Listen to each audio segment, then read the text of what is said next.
Welcome. You've come to the right place. If you're interested in electrifying your home and looking at ways you can make your home more eco-friendly, welcome to our Ask Sean show. And we've got Sean Armstrong, Clean Energy Champion, California Energy Commission's Clean Energy Hall of Famer as well here today.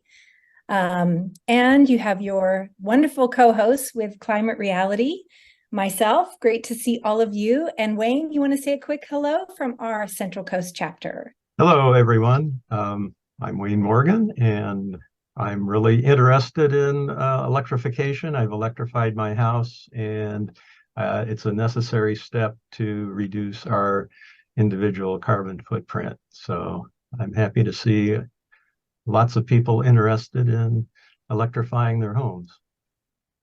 That's true, Wayne. And I also want to pay a quick homage to Diana, who helped start this show almost 18 months ago. And she helped coin the term Ask Sean. And we ran with it. And I just wanted to share that Climate Reality San Fernando Valley was named the California Nonprofit of the Year.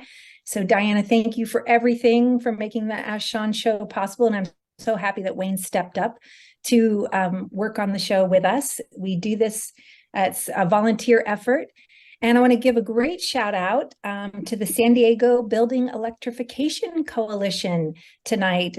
They were one of our first partners and sponsors of the show. And Kelly, you want to tell us more about the coalition? Sure. No, I really appreciate that you have started this. I think folks are really hungry for information. I think a lot of people think it's a great idea to electrify their homes, but then realize it's complicated when it's time to actually do it and potentially expensive, and they want to make sure they're really doing the right thing. So I think it's awesome that you've provided this opportunity for Sean, and to thank Sean, of course, for providing this opportunity for folks to ask questions. So just about the coalition itself, we're down, like you said, in San Diego. We have probably close to 40 groups that we work with as part of our coalition, including Redwood Energy. So they're not all local, but most of them are.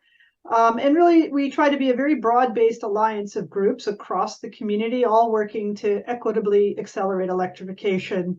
We do advocacy with local elected officials. We do outreach and education.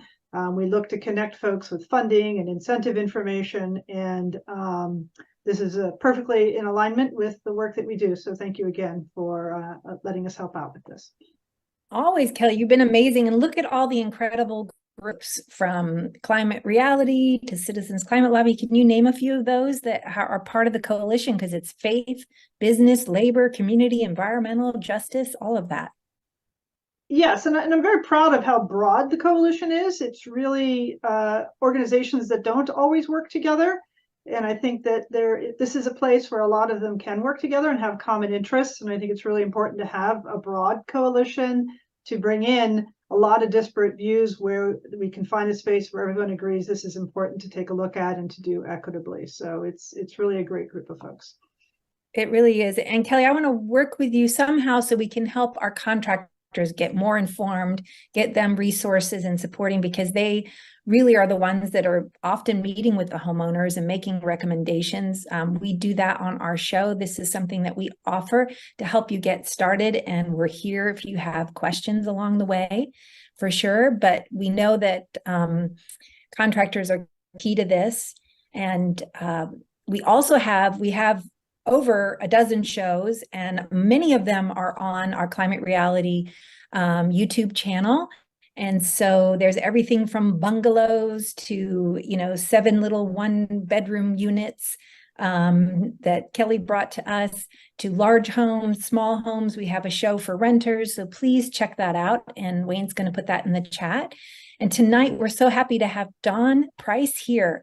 He's going to, we're going to kind of go through his electrification goals tonight. And he has a 2-bedroom, 2-bath home here in Ventura. And Don, you want to say a quick hello to everybody and why you want to, electrify? Yes, hello everyone. My interest in electrification is to reduce fossil fuel use. So I've been promoting electrification in existing buildings, and I feel like since I'm doing that, I should do it myself. So that's my interest. I love it. That's how I started. That's why I started doing the Ask Sean show, because I wanted to do it myself. So, and there's so many reasons to electrify, Sean. You can always jump in, here with about saving on our electricity bills, to emissions, to our health, so many reasons. And Sean has taught me this, that, the gas that we're burning in our homes is almost like living with a smoker. And so it's really important for our own health and our children to really look at electrification. That's another reason, on top of, emissions, it's all kind of interrelated. And they've been really connecting gas stoves to childhood asthma and how it increases the frequency of asthma in children. Also, I want to share that Wendy joined us for our first few shows, and she has a great quote about the Ask Sean show, and she just was so thankful that something like this existed. She feels like she understands things much clearer. She feels like she can even tell other people what she knows. And she ended up upgrading her electric panel. She got a heat pump water heater. Here she is hugging her heat pump. And she got her tax rebates, and for her solar and electrical panels, and all that was part of what we did at the Ask Sean show. So we hope that we can help more homeowners. And Sean and Tom and the Redwood Energy team has put together a pocket guide to help you retrofit. Or if you're building a home, there's another guide for that as well. And there's guides for other multifamily housing. So please go to Redwood Energy and check out those guides, because they're super, super helpful. And as you know, there's tons of tax credits coming your way, especially for heat pumps. And the cool thing about heat pumps, I didn't know this, was they save as much energy as 6 solar panels on your roof. So, you might start with a solar panel or get an EV car, whatever. All of those steps really add up. They're also equal to planting 17 trees. And I'm happy to say, here in Orange County, Irvine made history by being the first city in California to pass the building electrification ordinance for new construction. So we're really proud of that. And that's kind of sweeping the nation. I think Washington, D.C., right, Sean, also did the same thing. Many, many cities. Cities are also starting to do training programs for heat pump installers. And that's making a huge difference, because home emissions account for 31% of all entire city's emissions, at least in Philadelphia. And they even created their own heat pump lab to train contractors. And this was another great story. $1 billion day is being expected to be invested in solar in 2023. And so I'm going to really hand it over to Sean so we can talk about our first case study, and he can kind of update us on some cool electrification news. So I'll hand it over to Sean so he can share his screen, and feel free to start putting your questions in the chat. We will get to them. I love seeing them already. So many great questions already. Thank you so much. And please mute yourself for the presentation, and then we'll open it up for questions soon. Thank you very much, Tristan. And I want to thank you, Tom Cabot, for being here and helping out. So yeah, hey y'all, please do put questions into the chat. We'll get to them all, so you won't be left hanging. So to reiterate, a lot of what I'm showing you comes out of our booklets on our website, redwoodenergy.net/research. And the better of the ones for this purpose is the Pocket Guide to All Electric Retrofits of Single-Family Homes. But there's also a recent guide there for electrifying commercial buildings and high-rises, and another one that's all the different kinds of vehicles and ways you could transport yourself: planes, trains, automobiles, bicycles, scooters, submarines, everything that moves, cranes, construction equipment. It's all their like specific guides. So if you have questions. Now, jumping in, so we're going to look at Don Price's house. It's down in Ventura, built in 1980. It doesn't have air conditioning, hence this like 30, there's 100% heating at 30 degrees Fahrenheit. The house gets warm, but no air conditioning currently. the basics. We have heating and cooling. We have a natural gas furnace up in the attic, a tank water heater. You'll see that in a second. A natural gas range, gas dryer. It's kind of classic. There's an EV in the parking in the driveway though. So they've got level 1 charging, which is the slower kind. You just plug into any outlet. Any outlet can provide 120-volt, 1400 to 1800 watts, level 1 charging. But that means like you're essentially charging about 3 miles of driving per hour. That's how I charge my car, and a lot of people do, but it can be fun to go faster. And on occasion, it's useful. Now, so the goals, we're going to go through getting a heat pump in. They'll provide heating and cooling. The heat pump water heater in the garage. With an induction stove, the heat pump dryers, get to level 2 charging, put some insulation in the attic, and we'll talk a little about solar. Now, it's best to start off with your budget. How much power do you have to your house? Since 1962, all houses in the United States have been required to have 100 amps, and this house has 100 amps. This is the main right here. Tom taught me that this is called center main, because usually you'd find the main at the top or maybe at the bottom, the main circuit, but it says 100 amps. That's what we got, just like everybody else.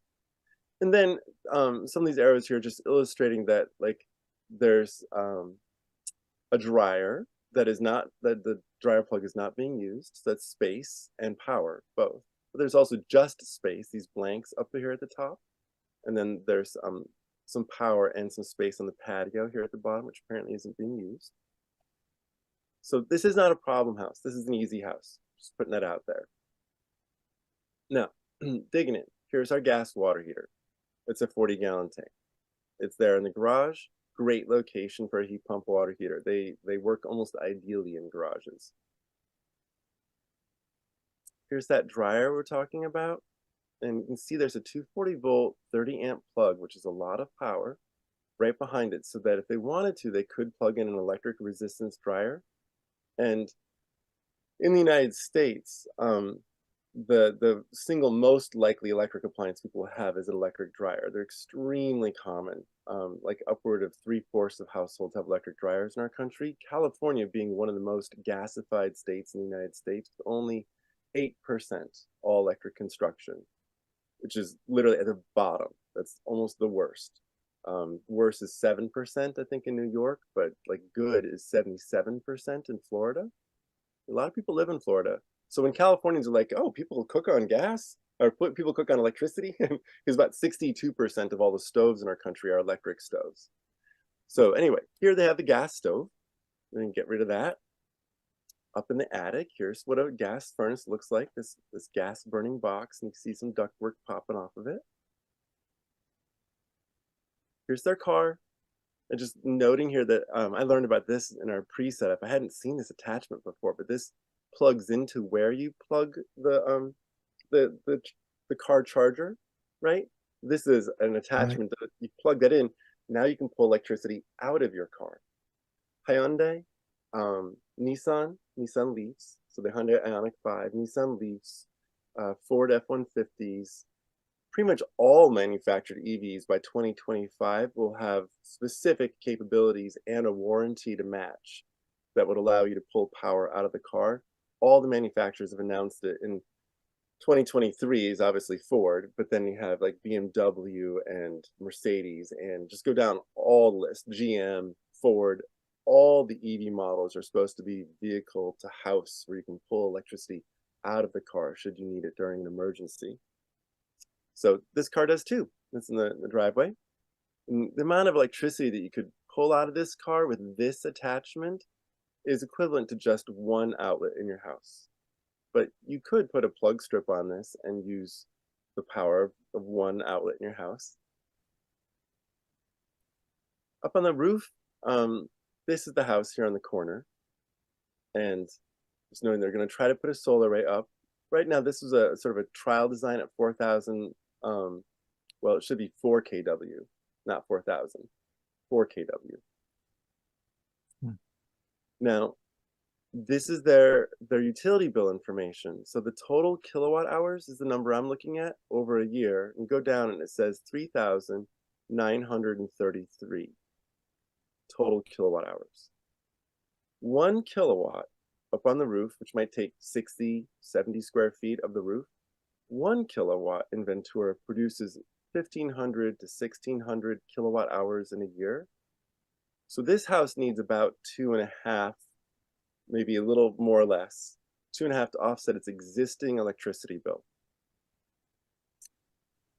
Then here's the gas. There's a total of 119 therms of gas that's used. The way to do that conversion, I'm going to type it into the chat for folks here. We're just going to do this together for the most briefest of moments. I'm going to put 119 119 therms times 29.3, right? That's our first step. That converts the therms into kilowatt hours. Now I'm going to take that number and I'm going to say, you know, all these gas devices at best, they're only getting 80% of the energy into what they're doing. The gas furnace, the gas water heater, they're at best 80% efficient. So I'm going to say, I'm going to multiply that number, 119 times 29.3 times 0.8. That's an important one, to say only 80% of it's being used. Now, after I've multiplied it by 0.8, so I got the 80% of the energy is actually what's being used, and now the final step is to divide that number by 3, which represents the efficiency of the heat pump, where 1 unit of electricity goes in and 3 units come out. So I'm going to do divide by 3. That gets us to about 930 kilowatt hours. That's the equivalent electricity for this house that the heat pumps that we're going to put in are going to use. So that's great. This house is a fairly frugal house. You could have significantly more gas used in other parts of the state, or even in a different household in which there's lots of people doing lots of things. So 930 kilowatt hours, and you'd add that to this previous one of, I had the number up there wrong because I was using it at the off peak, but it's 3,933. So 3,933 plus 930, which let's just call it 4,000 kilowatt hours. That 4,000 kilowatt hours is the number we want. And 4,000 kilowatt hours is about 3 kilowatts of solar up on the roof. Would get this house 100% offset. For driving though, you have to think about how much you drive in a year. Because if you're trying to do a solar offset also for your car, which I encourage, Don, do you know about how much you drive in a year? I haven't driven that much yet, but it looks like it's going to be fairly low. Okay. You know, so 300 or is low 400 like, miles a month. say again? 300 or 400 miles a month. Okay. So if you was 400 miles in a month, 12 months in a year, that's about 5,000 miles in a year. Okay. So Yeah. 1 kilowatt hour of electricity goes about 3 miles, 3.3 miles. So to figure out how much electricity your car is going to use, let's take 4,000 and let's divide it by 3.3. Does anyone have a calculator handy to do this with us? I'm trying to get my calculator up here, but there it is. I'm going to take that, clear it out, and say 4,000 divided by 3.3. See, it wasn't a 0.3. Okay, so 1,212. I said before that at 1 kilowatt, about 60, 70 square feet of panels up on the roof, 1 kilowatt produces about 1,500 to 1,600 kilowatt hours in a year in Ventura. And there's 1,200 kilowatt hours that Don's using driving this car around for a year. So he needs about 3/4 of a kilowatt just for the car. Call it 1 kilowatt. Give him a little bit of an allowance. Okay, so now we're at approximately 3.5 plus 1, 4.5 kilowatts of solar up on the roof to offset his car and his post-retrofit house. Now, I'm going to start getting into some of my recommendations, having gone through the house, talked through it a little bit. If I get repetitive, it's on purpose, because I know that people usually need to hear things a couple of times to absorb it. Now, what we're trying to do is help Don avoid going through a service upgrade, which is a new blue wire. You're looking at this illustration. The blue wire is called a service. It provides electrical service to your house. It is a certain thickness so that it doesn't catch on fire. And that thickness is then, it's for enough for 100 amps to go through it. That thickness of copper, 100 amps of electricity could come zooming through it all at once and it would not catch on fire. But say 150 or 170 that was coming through that same wire, it could catch on fire. So in order for safety, if you're using more than hypothetically 100 amps on your house, you're supposed to then get a bigger wire for safety. But a bigger wire costs $2,500 minimum. There's no way that it gets less than that. But it goes up from there, up to $30,000. And most people are in the range of $4,000, $7,000. It's going to be expensive. And so there's strategies that are just simple and easy that we're going to use to avoid that. Oh, and also it takes forever. The process takes about 18 months. We got, oh, thanks, Tom, for getting that math in there. So to avoid the delay, to avoid the expense, I'm going to just sort of walk through it. And Don doesn't need to do it. Really, no house does. That's why they created a code that requires 100 amps, is because that's enough. But often electricians will, quote unquote, do you a favor and say, you need a service upgrade. I'm doing you a solid here. It'll only cost you for this favor $2,500 to $30,000. You're supposed to thank them for that. Okay, so starting off, I'm encouraging Don to not use that plug that we saw for the dryer. That's a 30 amp 240 volt, which totals out to 7,200 watts. It is a very energy intensive thing to do, to dry laundry as fast and as hot and inefficient as the way an electric resistance dryer does. The rest of the world does not use electric resistance dryers. Most of the rest of the world uses condensing dryers. So on the right-hand side, this is a condensing washer and dryer. That's the common technology everywhere. China, Japan, Europe, all of it. What it does is it saves room because you have one box doing two jobs. And the one box, the condensing washer and dryer, it doesn't exhaust air. Instead, the wet air is chilled inside the machine to get the water to condense out. So yes, there's an electric resistance element in there heating it up, but it's not a lot of power. It's about 1,400 watts, not 7,200 watts. So much, much less power, but it does have a lot of efficiency designed into the machine. So the upshot of it is that it takes 2.5 to 3 hours to dry laundry, as opposed to an hour and 15 minutes in electric resistance dryer. At least that's my experience. I have both. I have a condensing washer dryer and an electric resistance dryer next to it, because I have 3 children and a farm and a mom that lives here. And it's like, sort of like, okay, the way this will work ideally is that we can dry 2 things at once. Now in the middle, this is a standard electric resistance dryer, but it's 120 volts, so you can plug it in anywhere, but it's not efficient. So it blows the hot air out, doesn't like recycle it and pull the water out and just keep the heat in there. And it's going to be the slowest of the ones you see here. And on the left-hand side, this is a heat pump. The heat pump, what does that mean exactly? Because it's just a funny sounding word, right? What it means is that inside of it, there's a liquid that boils at a very, very low temperature. Like it can boil at -30 Fahrenheit. It'll boil, go from liquid to gas, incredibly cold temperatures. And they use that ability for this liquid to boil inside to pull heat out. Because essentially, like, let's say that you were to like lick your hand and then blow on it and you feel how it's cold. That evaporation is sucking heat out of your body. That process of pulling heat out and putting heat in is a heat pump. I think I need some illustrations to make it prettier, but basically they have a little tiny heat pump inside.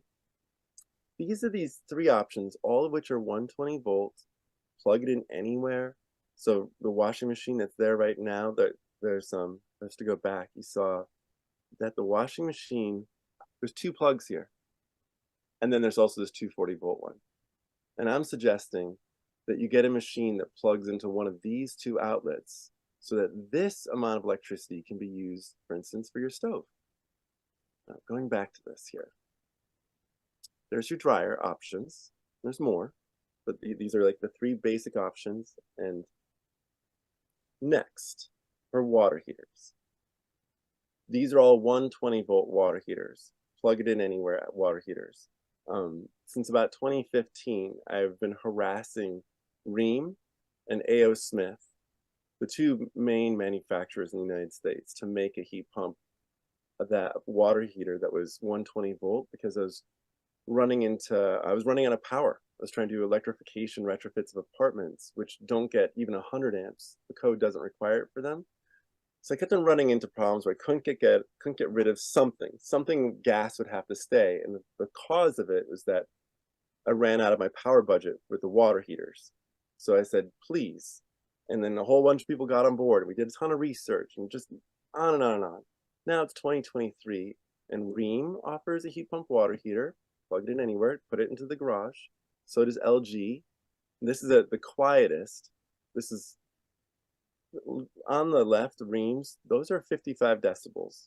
That's legit kind of loud when you're standing next to it. It's a home. You know what's on, so you put it into an acoustically isolated closet or put it into the garage. No one will really notice or care. In the middle, LG. LG makes one with a computer inside called an inverter. And this computer operates it at a quieter noise. So it's about 1/4 as loud. It's about 45 decibels or so. And then A.O. Smith has done a similar, not the same job. They don't have an inverter in it, but they also have about 45 decibel noise through a variety of strategies that they put into it. It ends up not being quite as efficient as having a computer, but it's quiet. So all 3 of these heat pump water heaters, you could plug it in any old spot in your house, but I would recommend the 2 on the right if you were going to be bothered by noise. How noisy? You know, it's like, would you put a laundry dryer, when you have a laundry dryer in your house, most people put laundry dryers inside of a closet with some louvered doors. That's what you'd want for the Rheem on the left-hand side. It's about that loud, like, sadly. But then the LG and the A.O. Smith models, nah, it's like a quiet refrigerator, like a dishwasher running or something. Just a real low noise, not much. So, and Don, I wanted to ask, where that water heater is in your garage, is your bedroom or anyone's bedroom next to where it sits? Because that would maybe make it not good for the Rheem. No, there's no bedroom there. It's a den on the other side, so it would be fine. Perfect. Yeah, the Rheem one is going to be your least expensive option at about $2,000 to purchase before incentives and rebates and things like that. So you can lower the price and just deal with, well, you're not going to have to deal with the noise. It's in a garage. No big deal. Hey, Sean, if I can jump in here. Please. Those water heaters are also programmable as far as time goes. So you can block your water heater from coming on during your hours of sleep. So that's one way of getting around the noise issue if it's near a bedroom. It's a really good point, Wayne. I appreciate you bringing that up. A lot of people don't realize that water heaters can be turned off for days without losing their heat inside.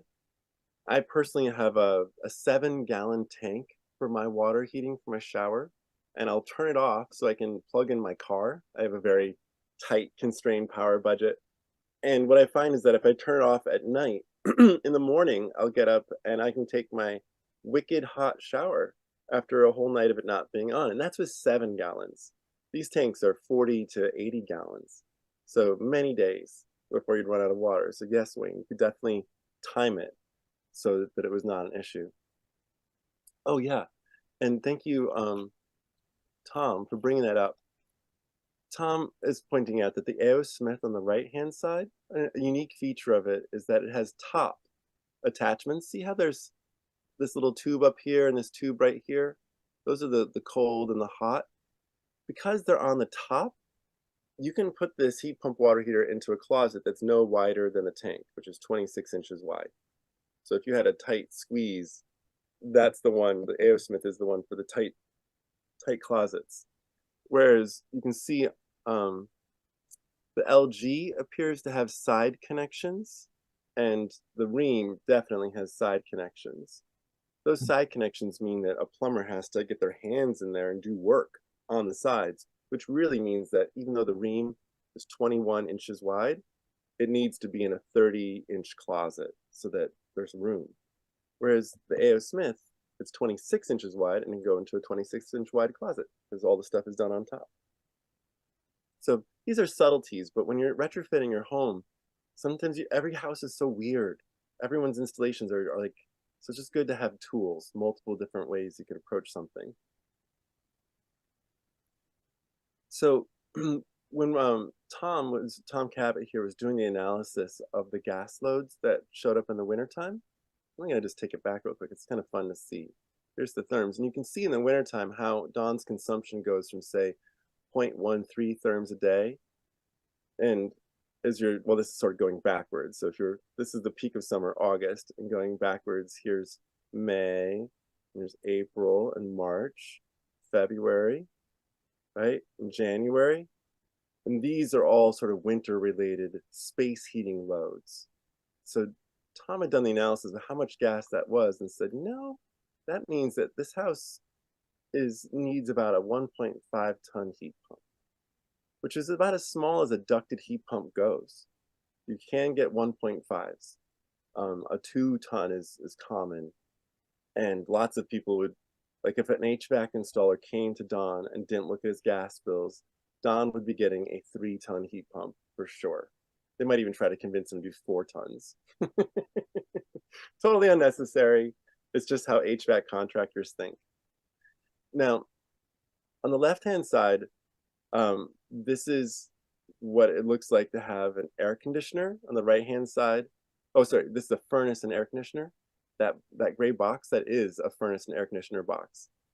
And over here, this is a different product that looks exactly the same. The air handler for a heat pump is designed on purpose to fit in the same gray metal box as a furnace and air conditioner. So it's easy to take one box out and swap in a different box up in the attic. You know, the ductwork is attached to this device here, and you can just take out the gas furnace one and put in, perhaps from the same manufacturer, the same size box, and it'll do that work.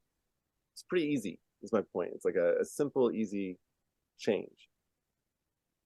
There's a bunch of manufacturers that make them. And this here, York, Goodman, Daikin, Carrier. Carrier is the best brand in the United States for heat pumps, in my opinion. No one pays me to have opinions, by the way. I get no kickbacks. This is just me being friendly, telling you what my opinion is. So Carrier is my general recommendation. Daikin is the world's largest manufacturer. Daikin owns Goodman. So Goodman is Daikin, and Goodman is like their cheap brand. Fine. And York is another, and I can go down a list. There's a bunch. But I just, if anyone's curious, I think that Carriers, they do have some of the most efficient heat pumps. Well, they have the most efficient heat pumps, I'll say. Then this. So Tristan, you were asking me, like, do I have any sort of new things I'm going to share? And this is one of them. This just came out. So Don, this is a super efficient space heating system that fits into sash windows. Sash being the kind that go up and down as opposed to sliders. So this is only a solution for a sash style window, but Midea, which is China's one of China's largest manufacturers, but essentially it's sort of the premium brand in China of domestically manufactured stuff. So if you're in China, you're like, yay, Midea. If you're in Japan, it's yay, Panasonic. As like the #1 brand. So Midea, super high quality. Love their stuff personally. I've bought a bunch of different Midea heat pumps over the years. And this is what's called a saddle bag. So you fit it over, you open up your sash window and you fit it over the windowsill. And it is, noting here, designed for do-it-yourself installation and self-performing and high-performing energy-efficient heating and cooling.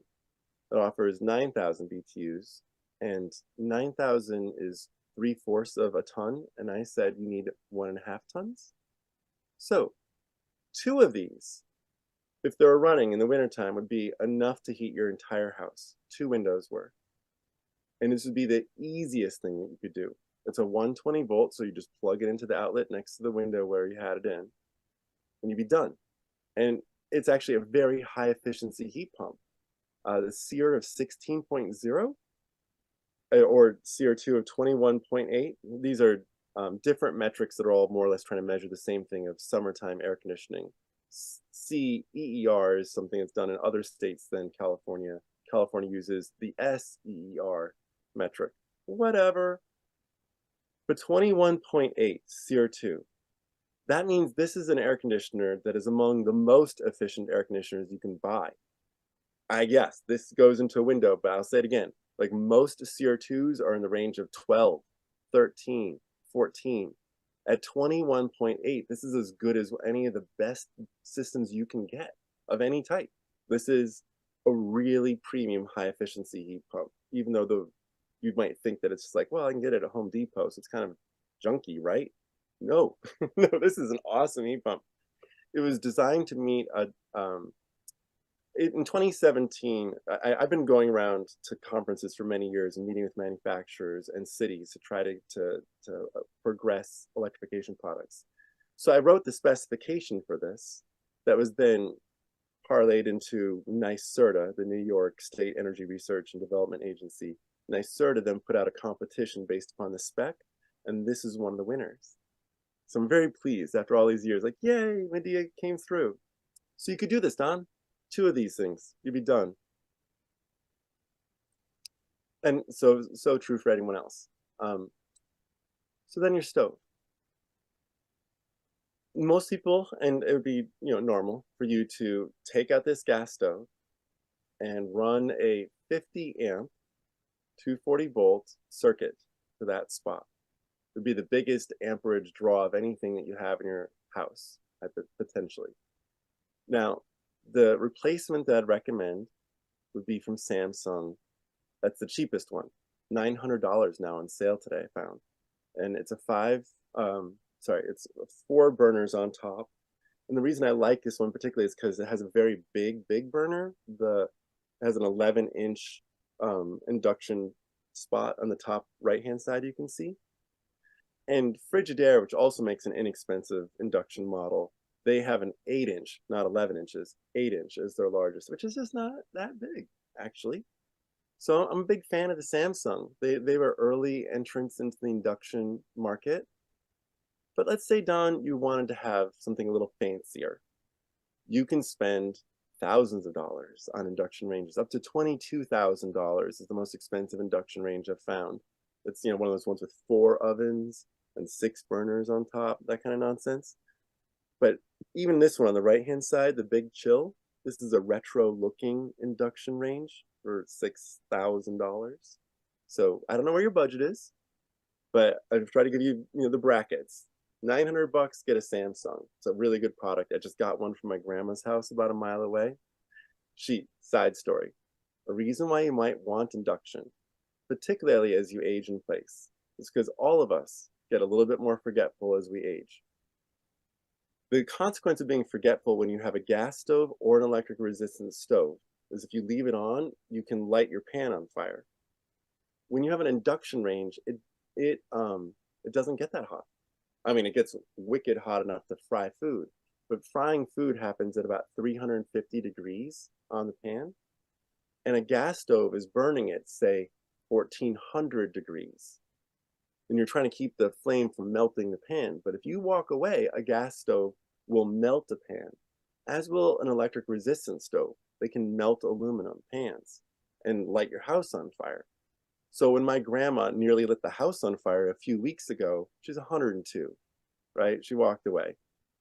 So my mom and I immediately went out and got an induction range to replace the electric resistance one that was there. That was dangerous. It could get too hot and it made the house all smoky, and that's terrible for people's health. If you have like a Teflon lined pan, Teflon is hard plastic. If you burn plastic, you never burn plastic and breathe plastic, right? Everyone knows that. Well, if you burn your pan with plastic on it and you run over to the stove to try to get the pan off, you're inhaling plastic, and it's terrible for your body. It poisons you with dioxin. So as a safety measure, you could get an induction range. And Tristan, at the early beginning, she was mentioning how they are like gas stoves produce the same amount of air pollution as about 2 packs of cigarettes a day. People think that, oh, is that true? And then, yeah, there's studies since 1995 continuously showing that it's about 2 packs a day of cigarette smoking. If you look at the flames, you realize like, that's a lot of fuel I'm burning. If you think to yourself, well, there's no visible smoke, so therefore there is no smoke. You're forgetting that invisible things are only invisible to our human eyes. When I turn an infrared camera on it, when I have chemical sensors on the wall, it's just like the amount of burning that happens with an idling car. It's about the same amount of gas. And you would never, right, put the exhaust of a car in, like hose it into your kitchen, just thinking like, sure, I live life that way. I just burn cars in my kitchen. So this is, just keep that in mind. There's nothing dirtier in your life. That is the #1 source of formaldehyde in your life is your gas stove. It's the #1 source of benzene, 2 intensely cancer-causing agents. And it's also the #1 source of nitrous oxides. Even if you live in Ventura and you have filthy outside air quality during smoggy days, that filthiness is in the range of like 60 to 80 parts per billion of nitrous oxides. One dish on a gas stove, I just said 60 to 80, right? One dish on a gas stove gets you to 120 parts per billion. And if you cook a full meal, you're at 400 parts per billion. And outside on a terrible smoggy day is 60 to 80 parts per billion. Your gas stove is the source of the most pollution that you have in your life, unless you work at an industrial site or something really crazy. Gas stoves are very bad for your health, very bad for your children's health, bad for your pet's health. Anything, a lot of the chemicals, they're heavier than air, so they sink down around your feet, and so dogs, cats, babies, all of them get hit even harder than you do. Now, I mentioned before how you're gonna have to rewire to put in one of these stoves, a 240 volt, 50 amp circuit. To do that takes some money, some time. It's not terrible, but these are some other options. This is what I do. I have a 2-burner induction range and a third one, and I plug them into 2 different parts of the kitchen, and so I can cook it all at the same time. It's 2 different circuits that I'm using, so they're not combined on one circuit. And then I have this oven here, the Oster extra large French door. So $150 for my 2-burner. I actually spent more, about $200 on the single burner because it's fancier. And then another $150 for my oven. And for less than $500, I had a complete kitchen. And I did that in 2017, shortly after my mother-in-law died in the Tubbs fire. She died in that climate change-induced fire, and I kind of flipped out and said, the only thing we had left was this antique gas stove that I thought was so pretty, and we got rid of it. And so this is the cheap and easy way, was just get a couple 120 volt of equivalent appliances. Not for everybody, but if you're concerned about the cigarette smoke like nature of stoves, you can solve that right now. Like get on Amazon and get an induction 2-burner range, and then take your time doing the rest of the work. Now, the options that you have here, these are plug strips for 240 volt outlets. So let's say, I'm going to go back to your dryer picture. Don, you have a dryer that has that 240 there. Oops. This 240 volt, 30 amp outlet. If we were to plug one of those boxes into it that I just showed you, that plug strip like box, you could plug your electric resistance dryer into it if you want that. That's cool. And you could plug in a heat pump water heater, a super fast EV charger, a variety of things that could use that plug at the same time as your electric resistance dryer. Meaning it's a strategy to avoid rewiring. It's a strategy just the way that people get 120 volt plug strips. They don't drill a new outlet into their wall. No, they go get a plug strip for 120 volt devices. And these are plug strips for 240 volts. I like NeoCharge the most. It's made in California, about $500. They've been around for a while. And so you can see here, this is a dryer that this is sitting on, this cord. This is a dryer. And they've got their electric resistance dryer plugged into it. And then this is an EV charger with a little hose that's coiled up on top of the dryer. And that's an example of how you could use your dryer plug to fuel your EV charger. You might have to drill a hole through your wall or in some way like get that cord out. Every house is different. So this isn't a cure-all. It's just one of the options I'm trying to present to you, that you could use that 30 amp 240 volt plug and you could have multiple devices plugged into it. Now, you're right at the threshold of the amount of solar on your roof that a 100 amp service can fit at the panel. But there's two different places to connect solar. One is at the circuit breaker panel, and on the circuit breaker panel, you can use up to 16 amps of the 100, or 16%. So it's like if it was a 200 amp panel, it would be 32 amps. If it's a 100 amp panel, it's 16 amps. That's the amount of power on the roof that you can push into the circuit breaker panel, which is equivalent to about a 4 kilowatt array, which is what you need. But you might need like 4.5 to 5. So you're right at that edge. And the simplest, easiest thing you could do would be to get a connector. So this is also called a meter collar. This is the meter, this device here. I'm going to throw you back to the first image to remind you that you own, where is that thing? There. You own everything that's red. They own the meter itself, that little round thing, and they own the wires, but you can put something behind that blue circle, the meter collar. Going back to it here, there. This meter collar, you can plug not a 4 kilowatt array, but a 15 kilowatt array in. If you plug it in at the meter, or differently put, about 63% as opposed to 16%. 16% of the circuit breaker panel, 63% of the power at the meter.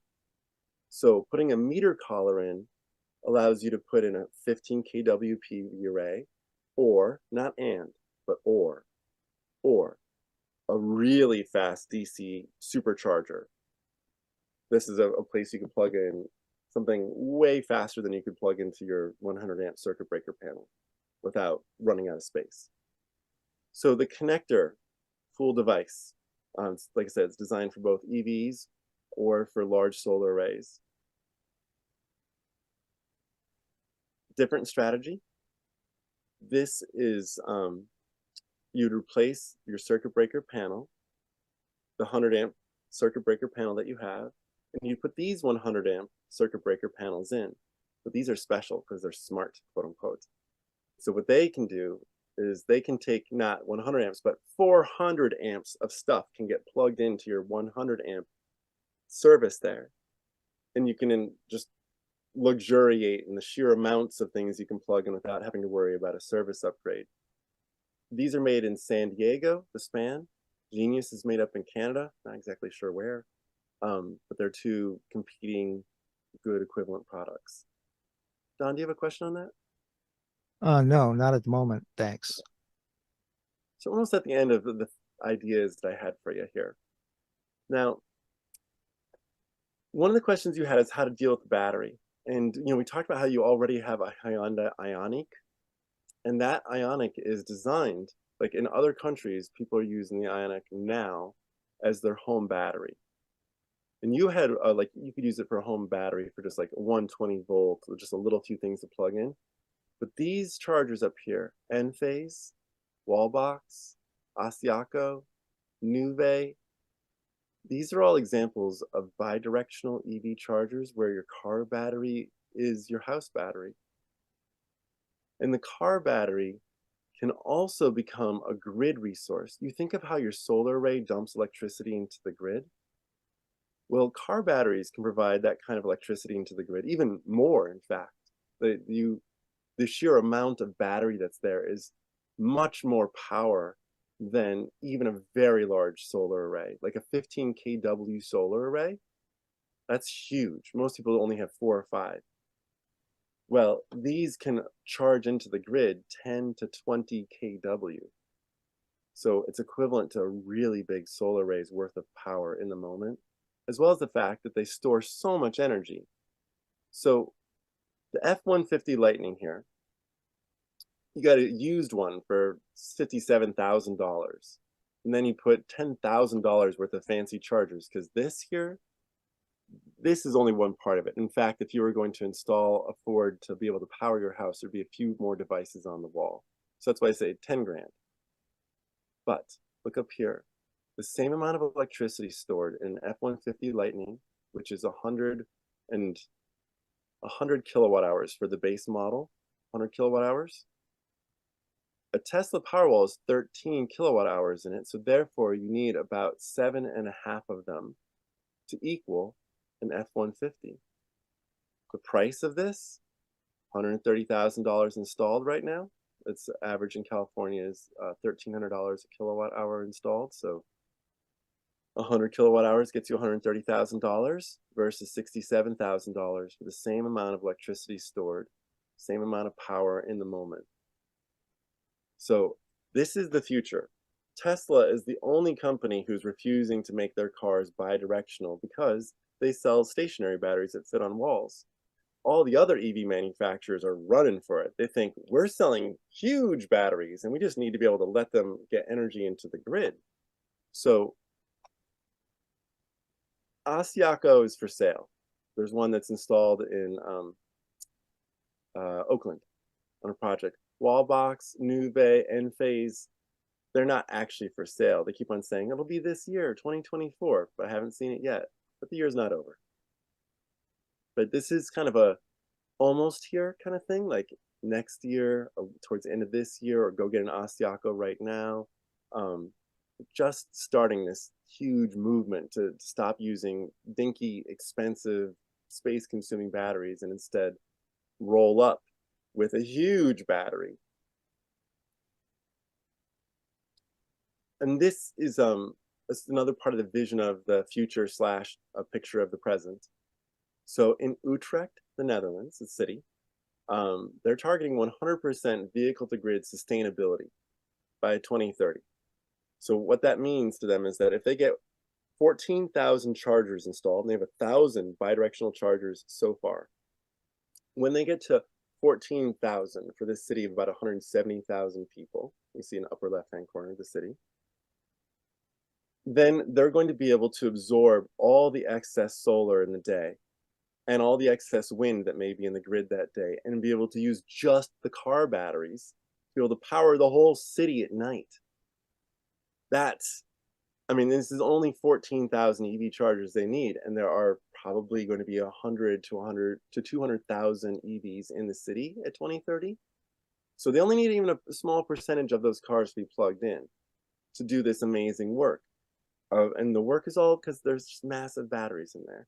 So that's happening now. You can like watch little documentaries on it and such, and it's very exciting. I've met with PG&E twice in the last 2 weeks to talk about their efforts for this, and PG&E is also really pumped on this. They're working directly with Ford to try to make the F-150 Lightning here be the first bidirectional power plant. The way like Tesla Powerwalls are being used as virtual power plants in Texas and in California for the last couple of years, where there's been a signal that goes out from grid operators and the batteries on people's walls discharge electricity into the grid, and it's prevented power outages in California, like brownouts, both the last 2 summers during heat waves. People have been using just disaggregated batteries over everyone's house, virtual power plants. And PG&E wants to use these much larger batteries, as Utrecht is doing, to make it work for the whole city. So that's what PG&E wants. Utilities who are savvy are looking at these car batteries as the best batteries they could get. Think about this for a moment. There are 80 times as much car battery driving on the roads in California, 80 times as there is wall batteries like the Tesla Powerwalls in terms of capacity. There's 3 times as much car batteries driving around as there is utility installed batteries, the really big container type batteries. So no matter how you cut it, the vehicle option is really where we're going. Now, there were a couple questions about how to Inflation Reduction Act. So I wanted to clarify that there's 2 options that are for home electrification in the Inflation Reduction Act, and one of them is easier and more applicable than the other. This is the easy one. It's the 30% tax credit for residential efficiency and electrification up to $3,200 a year. So you're not going to hopefully spend more than 20 grand electrifying everything in your house. So maybe you can get up to about $6,000 over the course of a few years of tax credit incentives out of, say, a $20,000 expense. The 30% tax credit is also that's the same 30% you can get off of your solar array. It's a different tax credit. I'm just saying it's the same number. Just have to think 30%. I can get 30% off a solar array. I can get 30% off a battery. I can get 30% off of home electrification. That includes heat pumps for water heating and space heating, and for a new electrical panel. You can get up to $1,200 for weatherizing. It's not even electrification per se, but just making your house more energy efficient. $600 for other energy properties. And I believe this would refer to, say, like, maybe that's an EV charger, but it's definitely like a swimming pool or a hot tub heat pump that are a little less common, but they're there. This one is not very available to you because it is restricted to households that make less than 80% of area median income. And the Department of Energy, as they're putting out, these are big numbers, but they're making the money available to direct install low-income weatherization programs. So you're a nonprofit and you're going to get this money and you're going to go weatherize and electrify existing low-income housing. Not really the situation for this crowd here. I don't think any of you live in low-income housing, so you're not going to get the benefit of a direct install program. So I just refocus your attention on this 30% tax credit. And that's what I wanted to show you, like how you might think about electrifying a house, and for some other people too. And Don, do you have any questions, or you want to jump into questions from the audience? I just had a couple points. I wanted to ask on the electric stove, the oven part is resistance heat. Is that not true? Electric resistance? It depends upon the oven. So some ovens are gas and some are electric with a gas stove, but mostly you have a gas oven with a gas stove. But this is an older kind of. Yeah, I mean, but for the Samsung, for instance, is that electric resistance oven then? Oh, I see what you're saying. Yes, it is. Okay. And the resistance, a higher grade of it is it has a fan in it, which is called a convection oven. Right. But most people, I mean, a stove is roughly 6% of the energy use of a house, a small amount. And the oven, we studied oven use. The oven in turn is less than 1% of that. Like, it's not even, if there's 6%, 1%, like 1% equals 6%, I'm trying to say. So it's a very small minority of your stove use is your oven use. It's yes, that's certainly for me. I don't use an oven that much. Yeah. But I do have a single panel induction cooktop there on the right on my photo. Look at that. Look at that. Yeah. You're right. Good on you. And there are those pans and are all induction ready. So Right. Nicely done. yeah. Well, I want to make sure, since we're at time, that we answer anybody else's questions. I know a lot of them will be, answered in the chat, but if you want to unmute and ask a question or raise your hand, I don't know if Leanne and Kate and everybody else, if we got to all of your questions fully. I saw a lot of back and forth. Oh, go ahead, Kate.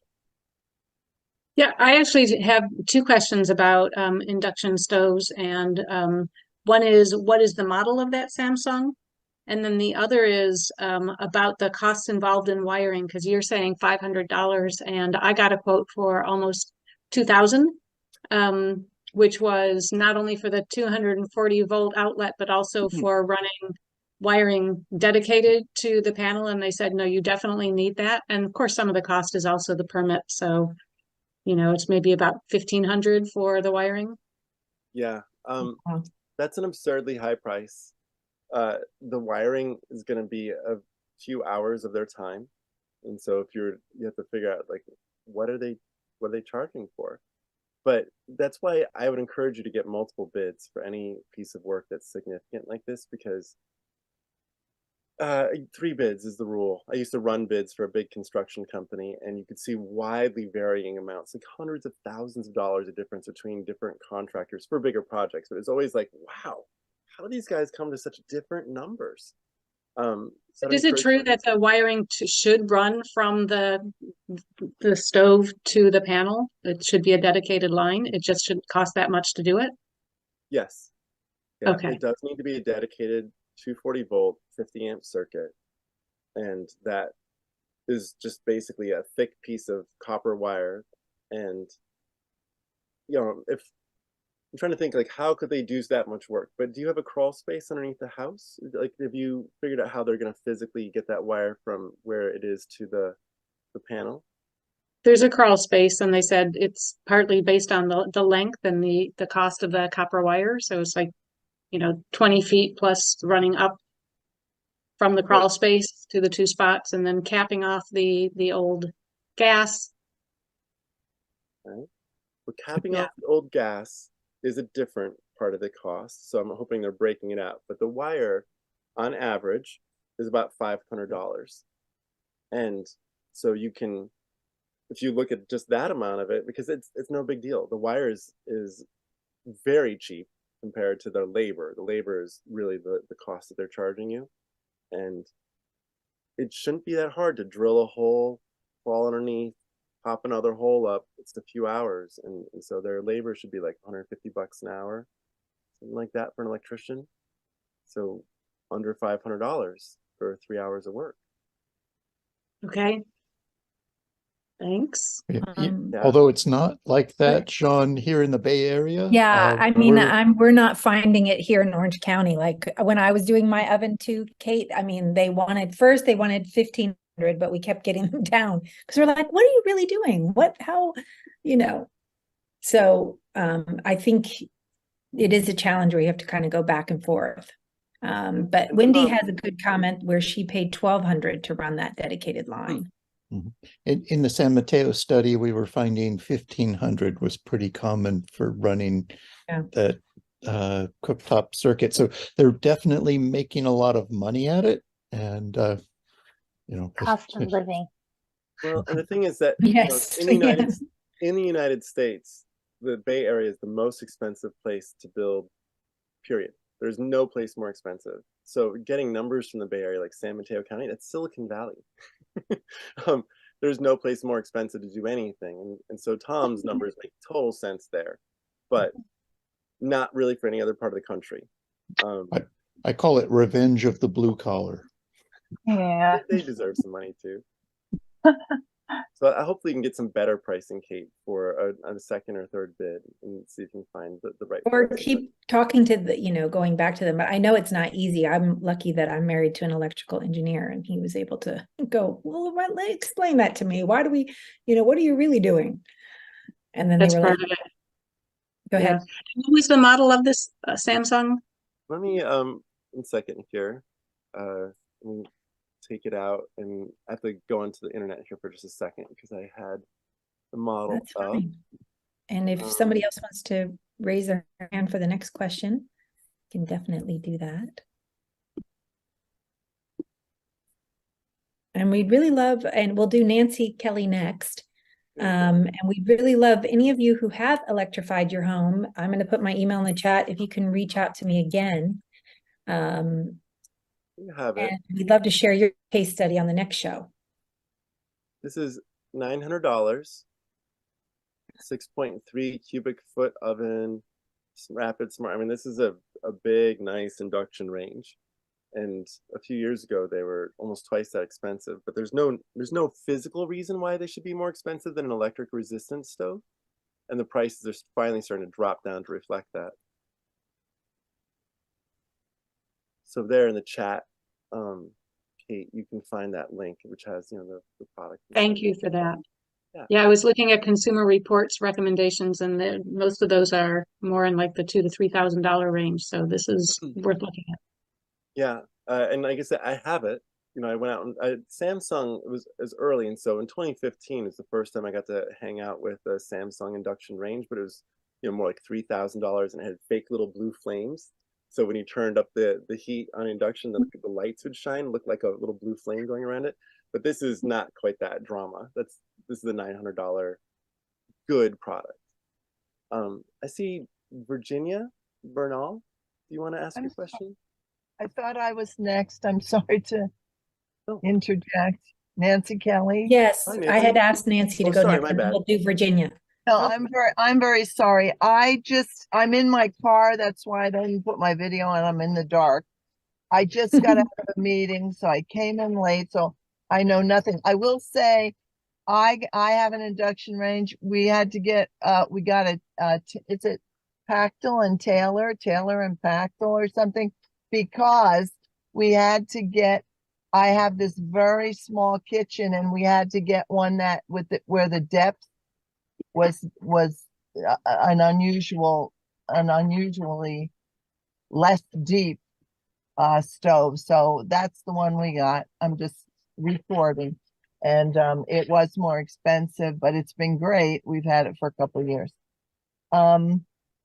So I just came in, as I said, so I don't know if this is just about stovetops. I've had this ongoing question as a condo owner, and I don't know if I can ask it tonight. Please do. What is your question? Well, it's just mainly I'm on the board, and I just got on the board recently, and a group of us are trying to find out what the resource. Now I'm down in San Diego, so might be a whole different situation, different resource. What's the question though? But the question is, how do condo owners, what are the resources?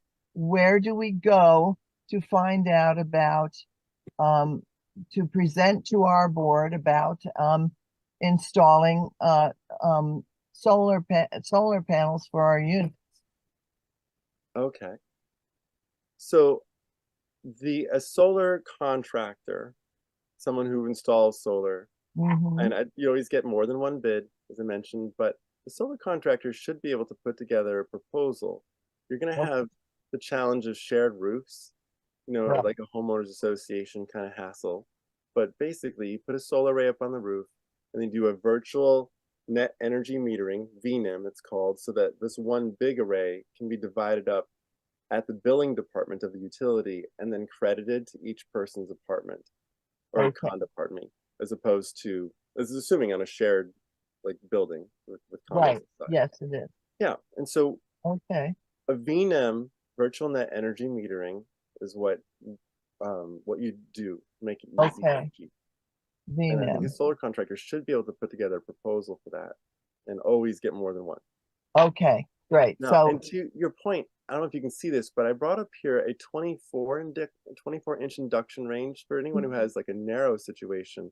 This is the thinnest induction range, and you can see it has only 3 burners on the top, not 4. But it's this is made by Blomberg, very fancy. So these are being made for Europe primarily, and they're just coming to the United States because Europe has lots of skinny little ranges and 24 inches. Can you fit a turkey in there? Yeah, it's interesting. I've studied this. I'm a turkey farmer. And so having studied this for years, how big, you need in the range of 17 to 18 inches of width, which is not much, for a 30-pound turkey.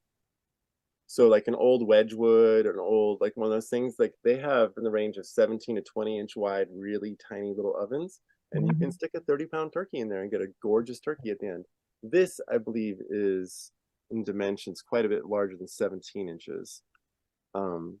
Specifications, let's see here. Before I got my 24 inches wide. So this is probably closer to 20 inches on the inside. Plenty enough for a huge turkey. Before I got my induction, as I said, my kitchen is unusual. I always had what's called an apartment size oven, which are very narrow. It's probably might be like that one. And we always got our turkey. And now you can't get a whole lot of other stuff in. True. You have to stagger your cooking and then reheating things. So, but it does work. This time we were able to fit in the width is we got a width that's normal, but it had to be less deep. So that's why we had to go with that Taylor and Pactel, or I can't even recall the name, but it's something like that. Yeah, Phillips and anyway. Yeah. Thank you, Nancy. Thank you for that info. That's perfect. I thought we'd have to go through some other rigmarole before we went right to the contractors, and I just wanted to So- check. Great. Thank you so much. Appreciate You're it. welcome, Nancy. Virginia, I think you were next. Okay, hi. I put in a note in the a question in the chat. Last year, I got very fond of the idea of getting a water heat pump, heat pump water heater that uses carbon dioxide as refrigerant. Yeah. And I fell in love with the idea because I feel if we could use carbon dioxide as refrigerant, it's the least damaging of the refrigerants that we use. I worry about all these heat pumps that have these higher level refrigerants and what they might do to the environment as people get careless with them. But Well, yeah, have you right. heard about it? Do you know anything about it? I do. So I put a bunch of these into apartment complexes, the Sandco 2. What they are is they're designed for the Japanese bathing habit of showering and then getting into a 150-gallon bathtub. So these are very high capacity hot water output heat pumps. They produce 4 times as much hot water as the tanks I've been showing you. And you can see this is a big box here. This is the heat pump with a big fan in it. So this is the 4 times as much capacity, of heating in the moment. Now, on the topic of refrigerants, this is going to be also 4 times as expensive. So you're not going to buy it for $2,000. You're going to buy it for like $6,000 and then install it. Yes. And it's going to be not cheap. Yeah. But it is for homes that have gigantic bathtubs, like those eggshell bathtubs that people have, or big Japanese sitting tubs. Now, you're saying like, well, maybe you want to get it because of its refrigerant. Yes, yes. Now, the amount of refrigerant that is in a heat pump water heater, the tank types that I showed you, the amount that's in there is about 1/4 of a pound. So in that range of like 4 to 5 ounces, like in your hand, 4 ounces or so of weight. That is so little that if it were to leak all at once, like you just damaged it and you let all of that leak out, that amount of catastrophic loss would not even equal the amount of methane that is being leaked from your methane water heater, your natural gas water heater. But even though it's like 600 times or 300 times the, greenhouse. This is the thing we're running into, is that we're discovering that methane is a far more powerful climate change agent than we realized. And it is responsible for about 40% of climate change in the world is leaked methane, not burnt. So, or differently put, how about this? The amount of climate change that's caused by a gas water heater is roughly 100 times worse every year than the amount of refrigerant that's in a heat pump water heater. About 100 times worse.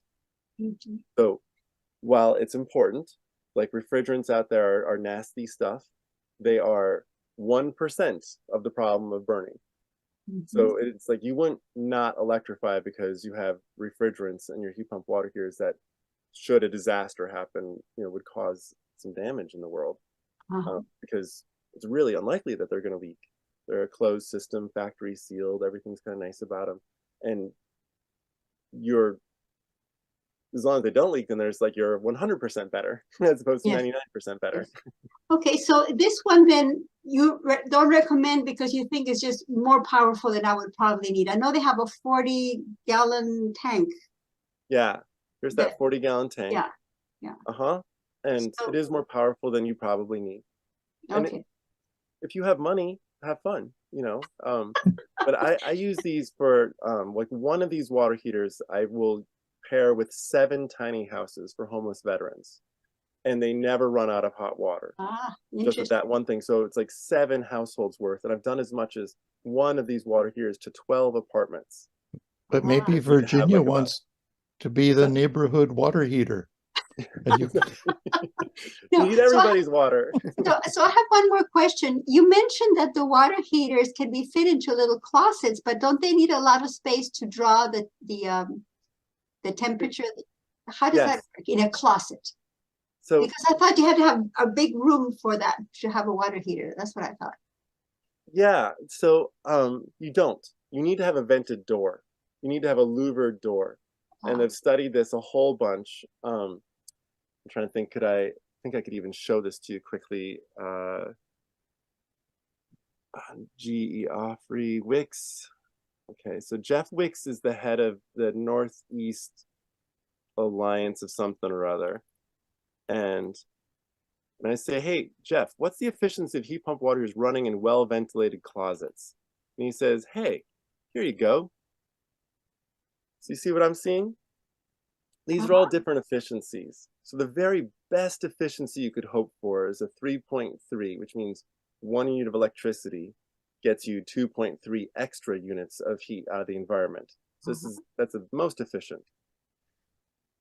But if you put it into a vented closet, so a fully louvered door, it says door louvers, full. So the whole closet door is a bunch of louvers.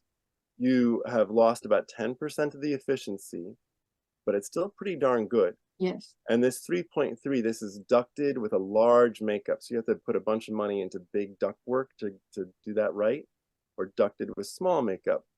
But the problem is I've found is that, yes, if the duct work is installed correctly, but if it's in any way kinked, then all of a sudden the kind of weak fan that's in there, now your efficiency is dropped down to not a 3, but to a 2, all because the ductwork wasn't done quite right. So I've found that it's safer, guaranteed to work right if I put a louvered door on it and not bother with a bunch of duct that could go well or not go well.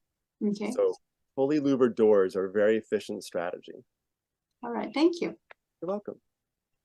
I have a question related to efficiency and water heaters. We live in a home that is shared with my parents. So we have 2 of everything right now as far as heat pump, furnace. Well, no, sorry, not heat pump, but 2 furnaces and 2 water heaters. And we're thinking of going to 1 water heater in the garage and then piping over the roof to our more centrally located second water heater position and getting rid of that second water heater. But I'm worried about the the heat loss and how that efficiency. And do you have any suggestions about that? It's probably about a 40-foot distance.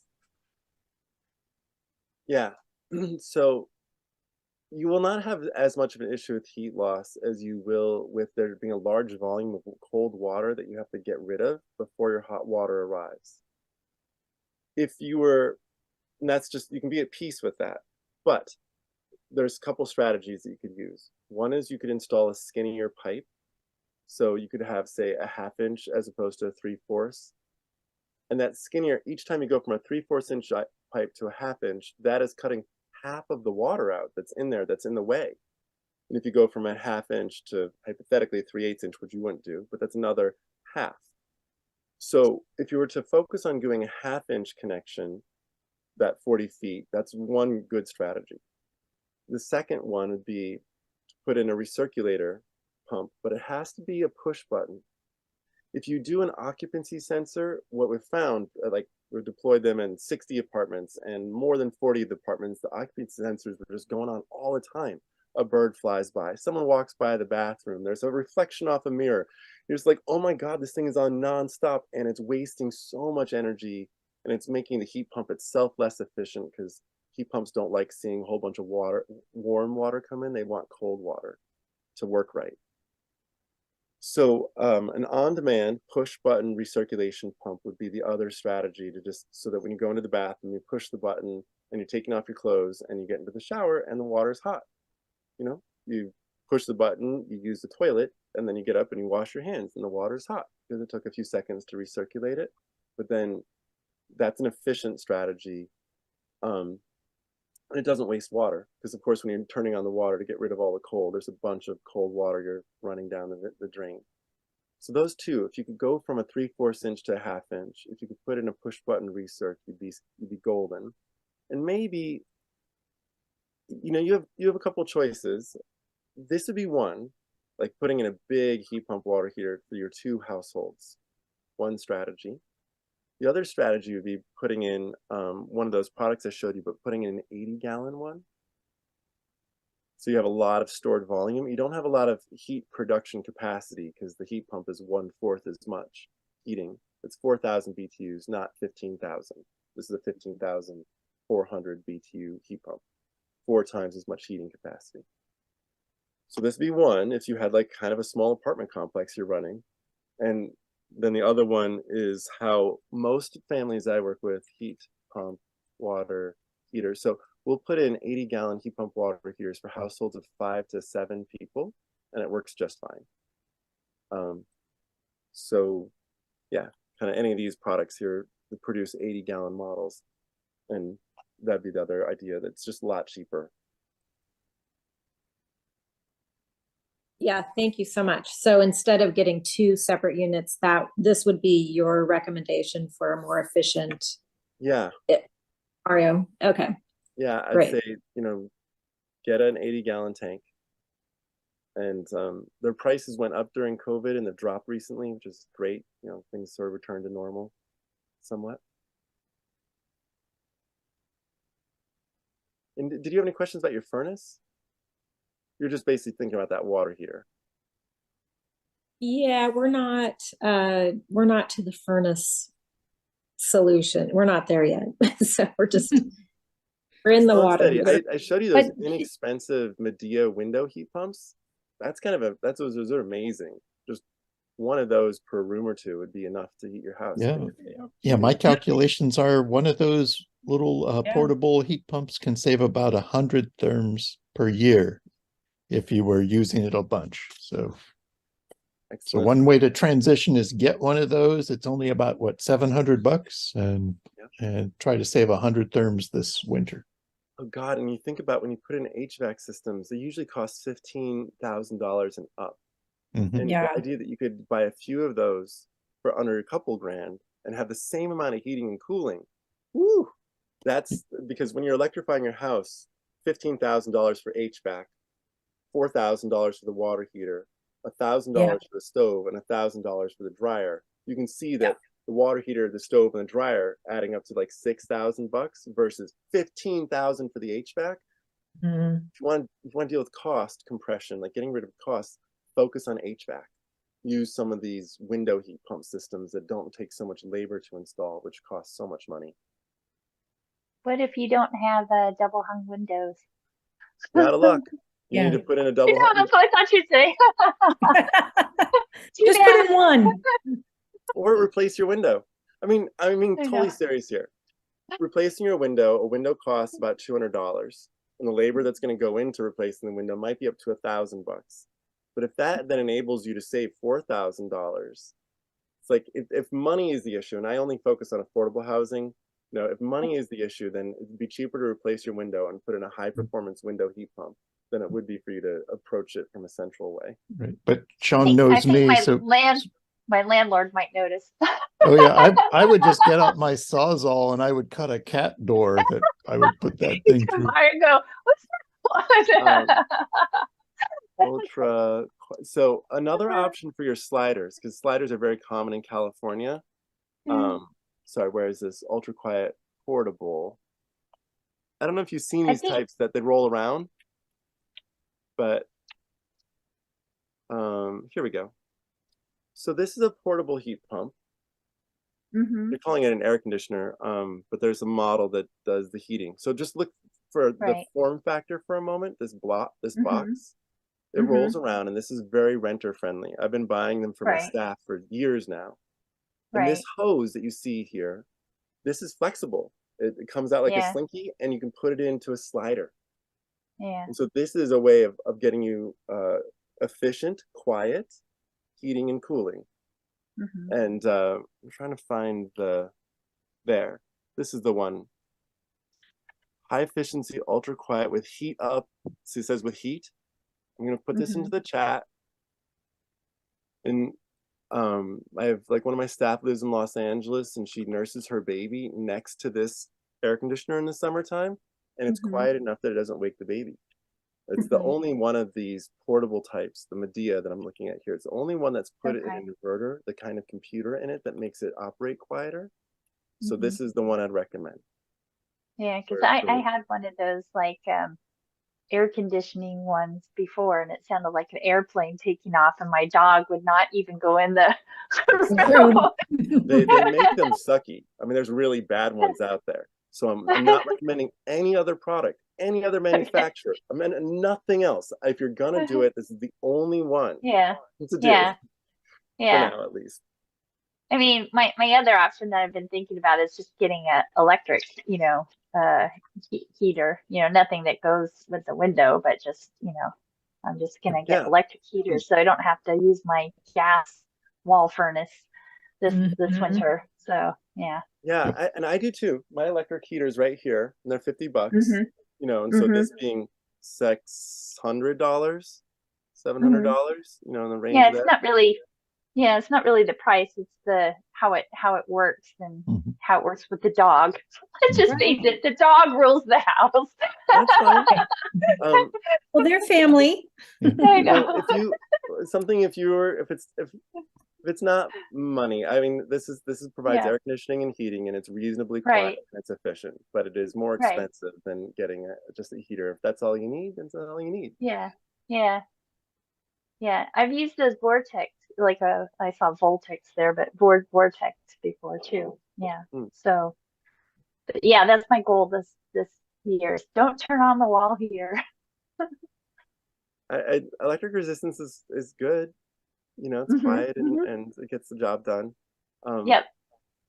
Well, we're about at the conclusion. I can see Steve, you have your hand raised. Steve, one more question from Steve. Here. Steve Whaley. Oh yes, good evening. Thank you for taking my question. And I apologize, I had to step away if you already addressed this.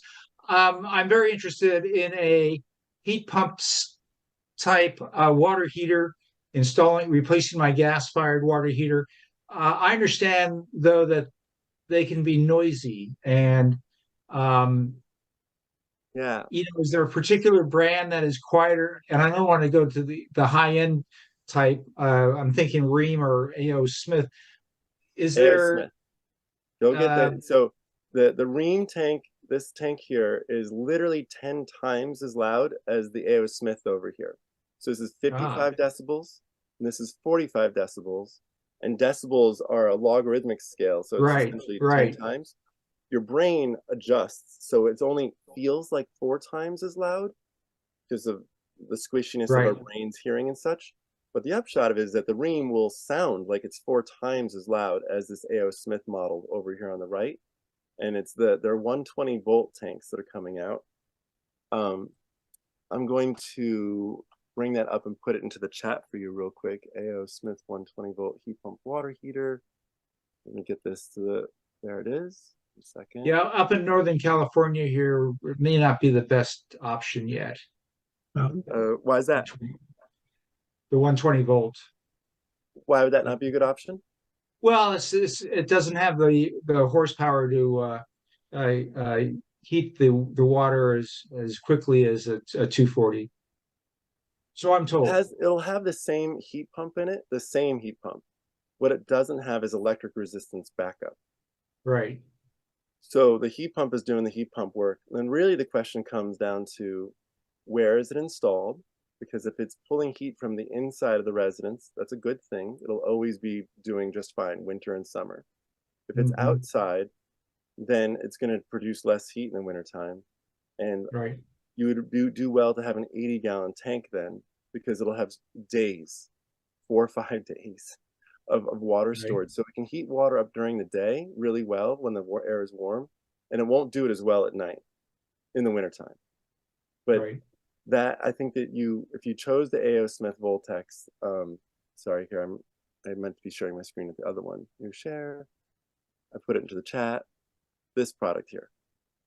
So the A.O. Smith Voltex 120 volt, which is in the chat, it's the quiet one, and you just get to choose. Like, I have a tank like this.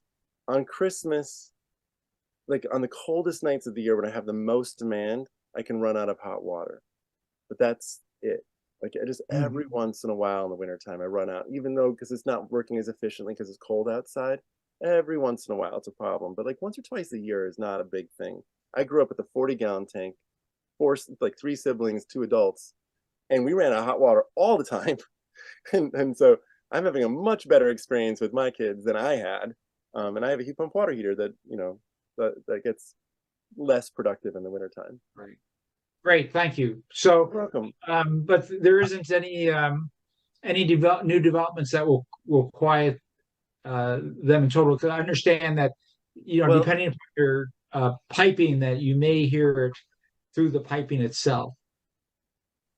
Well, okay, so the A.O. Smith Voltex hybrid means the hybrid is they have electric resistance backup, and A.O. Smith is still much quieter than Rheem is. So, they're pushing their 120 volt products here, but they are also selling their electric resistance hybrid. And so I'll put this into the chat so you can make choices. You're looking for a quiet one, go to A.O. Smith.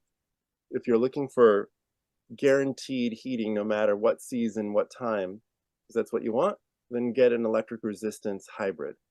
It'll be 240 volts. They'll take 30 amps.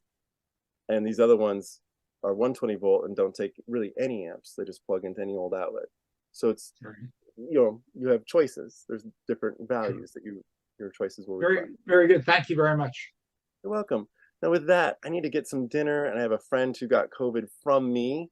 And so I've got to go over to her house and take care of her while she's taking a bath. Getting through it.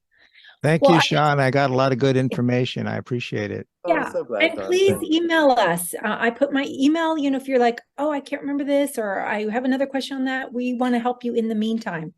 Yeah. So please reach out. Thank you, guys. And this was recorded, so the recording will be available on the Climate Reality Orange County YouTube channel. Yes, and I will reach out to you guys with a quick email too. Thank you so much for such amazing questions. Yes. Fantastic. Thanks, y'all. Thank you, Tom. Thanks, everybody. Thank you, Tristan. Have a good everyone. night. Take care, everybody. Bye-bye.